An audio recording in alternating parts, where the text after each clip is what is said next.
அஸ்ஸலாமு அலைக்கும். Welcome to relax சமையல். இன்றைக்கி நாம் ரோஸ் புட்டிங் எப்படி செய்கிறதுன்னு பார்க்கலாம் வாங்க.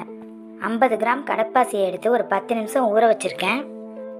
கடப்பாசியை எப்போதுமே கொஞ்சம் ஊற வச்சு நாம் செய்யும்போது சீக்கிரமே கரைஞ்சிடும். அடுப்பில் ஒரு பாத்திரம் வச்சுக்கலாம். நாம் இப்போ ஊற வச்சுருந்த கடப்பாசியை அதில் சேர்த்துக்கலாம்.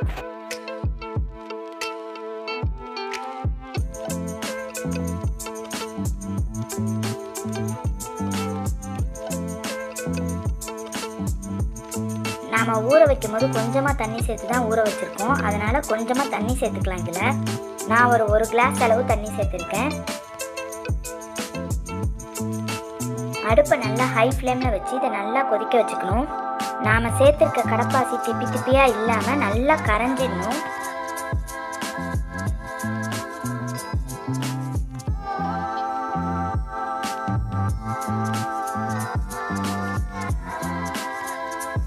இப்போ நல்லா கொதிச்சு வருது. இருந்தாலும் கடப்பாசி முழுமையாக கரையலை. அதனால் இன்னும் கொஞ்சம் நேரம் கொதிக்கட்டும்.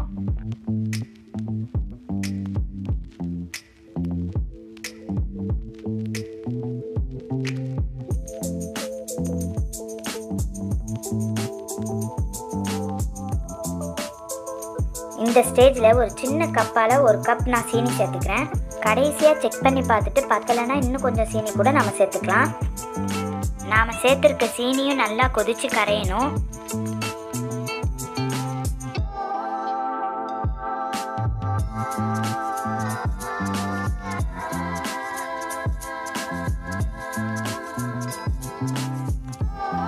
இப்போ பாருங்க, நல்லா கொதிச்சு கடப்பாசியும் நல்லா கரைஞ்சிருச்சு, சீனியும் நல்லாவே கரைஞ்சிருச்சு.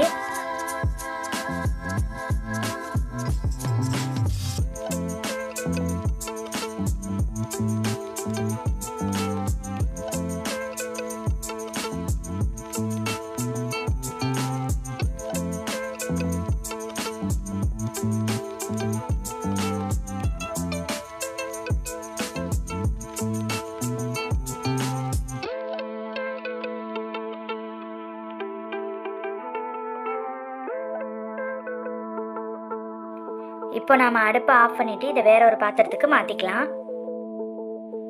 நாம் எந்த பாத்திரத்துக்கு மாற்ற போகிறோமோ அந்த பாத்திரத்தில் மாற்றுறதுக்கு முன்னாடி ஒரு வடித்தட்டு வச்சு இந்த கடப்பாசியை நம்ம வடிகட்டிக்கலாம்.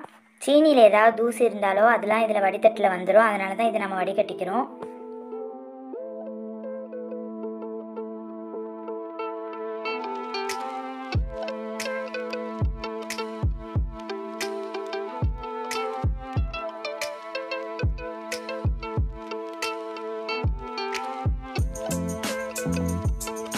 இந்த ஸ்டேஜில் நம்ம காய்ச்சி ஆற வச்சு எடுத்து வச்சுருக்க பாலை இதில் சேர்த்துக்கலாம். நான் 1 கிளாஸ் பால் சேர்க்குறேன்.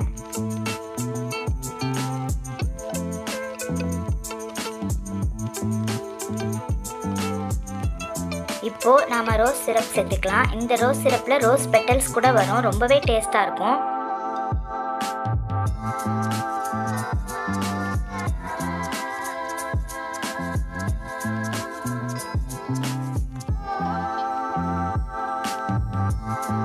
இந்த ரோஸ் சிரப் நல்லாவே திக்காக இருக்கும். இதில் 2 டேபிள் ஸ்பூன் அளவு சேர்த்துக்கலாம். சேர்த்துட்டு நல்லா பாலோட கலந்து விட்டுக்கலாம்.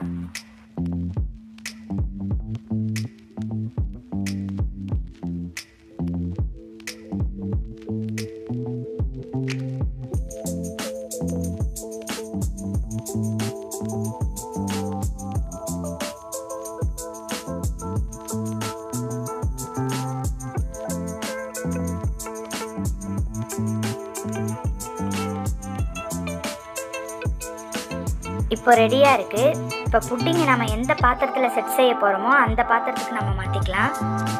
நான் சின்ன சின்ன பவுலாக ஒரு 3 பவுலில் இதை ஊற்றுறேன்.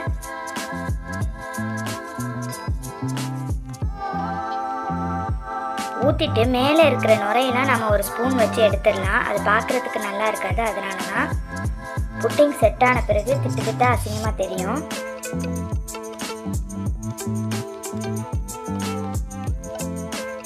மேலே கலர்ஃபுல்லான டியூட்டி ஃப்ரூட்டி சேர்த்துக்கலாம். இது பார்க்குறதுக்கும் ரொம்பவே அழகாக இருக்கும், சாப்பிட்றதுக்கும் ரொம்பவே டேஸ்ட்டாக இருக்கும். கொஞ்சம் ஆறின பிறகு நம்ம இந்த டியூட்டி ஃப்ரூட்டியை சேர்க்கணும். அப்போ தான் மேலே நிற்கும், இல்லைன்னா உள்ளே போயிடும்.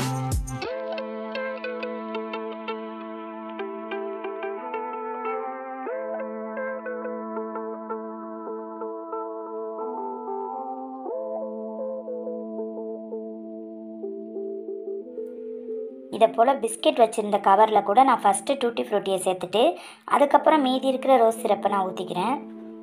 புட்டிங் செட் ஆன பிறகு இதில் ரொம்பவே பார்க்குறதுக்கு அழகாக இருக்கும். நாம் ஊற்றி முடித்த பிறகு கடைசியாக இதை ஃப்ரிட்ஜில் ஒரு 1/2 hour வச்சு எடுத்தோம்னா சூப்பராக சில்லுன்னு ரோஸ் புட்டிங் ரெடி. இந்த வீடியோ உங்களுக்கு பிடிச்சிருந்ததுன்னா உங்கள் ஃப்ரெண்ட்ஸ் அண்ட் ரிலேட்டிவ்ஸ்க்கு ஷேர் பண்ணி விடுங்க.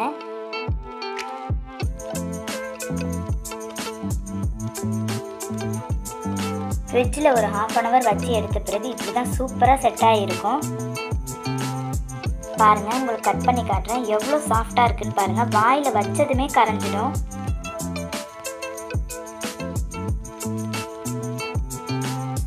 நீங்களும் கண்டிப்பாக இதே போல் வீட்டில் ட்ரை பண்ணி பார்த்துட்டு எப்படி இருந்துச்சுன்னு என்னோட கமெண்ட் பாக்ஸில் ஷேர் பண்ணிக்கோங்க.